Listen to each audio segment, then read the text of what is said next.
جان لیوا دماغ خور جرثومہ نگلیریا اسی سبب کراچی میں ایک اور نوجوان جان کی بازی ہار گیا ہے۔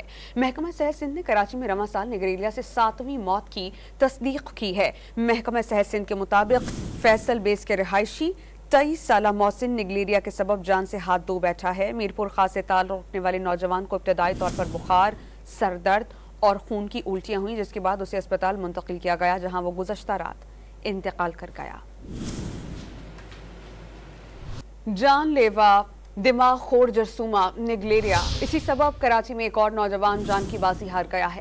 محکمہ صحت سندھ نے کراچی میں رواں سال نگلیریا سے 7ویں موت کی تصدیق کی ہے۔ محکمہ صحت سندھ کے مطابق فیصل بیس کے رہائشی 23 سالہ محسن نگلیریا کے سبب جان سے ہاتھ دھو بیٹھا ہے۔ میرپور خاص سے تعلق رکھنے والے نوجوان کو ابتدائی طور پر بخار، سر درد اور خون کی الٹیاں ہوئیں، جس کے بعد اسے اسپتال منتقل کیا گیا جہاں وہ گزشتہ رات انتقال کر گیا۔